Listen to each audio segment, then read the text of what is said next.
झूठे लोग प्यार के दुनिया बनावेला, राजा और रानी के सपना सजावेला।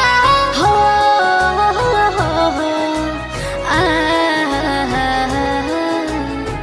झूठे लोग प्यार के दुनिया बनावेला, राजा और रानी के सपना सजावेला। ओछके में महल भर जाला हो, ओछके में महल भर जाला हो। प्यार के कहानी ठहर जाला हो, प्यार के कहानी ठहर जाला हो।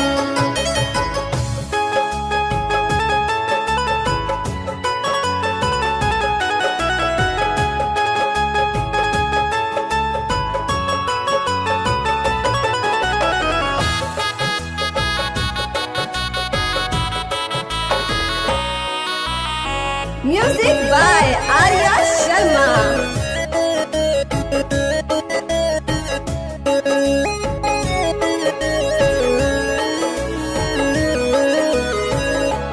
केहू पहिले न जाने ये दर्द के, नैना पर कोई देला सब हद के, पर कोई देला सब हद। केहू पहिले न जाने ये दर्द के, नैना पर कोई देला सब हद के।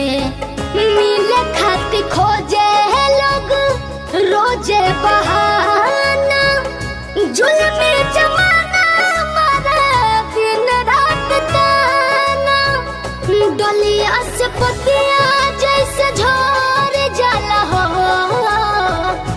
डलिया से पतिया जैसे झड़ जाला हो।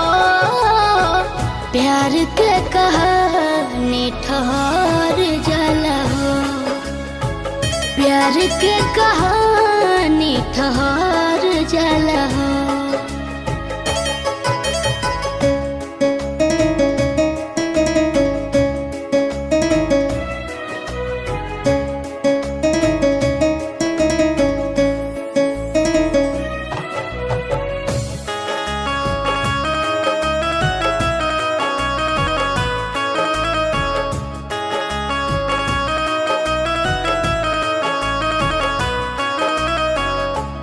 केहू जान जान कह के बन जान हो, कुछ दिन में हो जाला अनजान हो।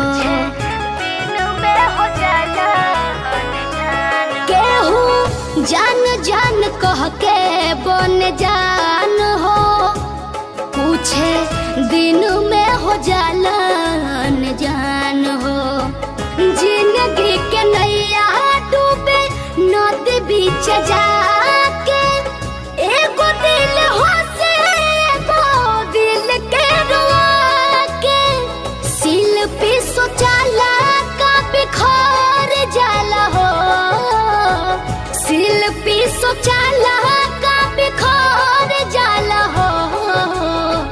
प्यार के कहानी ठहर जाला हो, प्यार के कहानी ठहर जाला हो।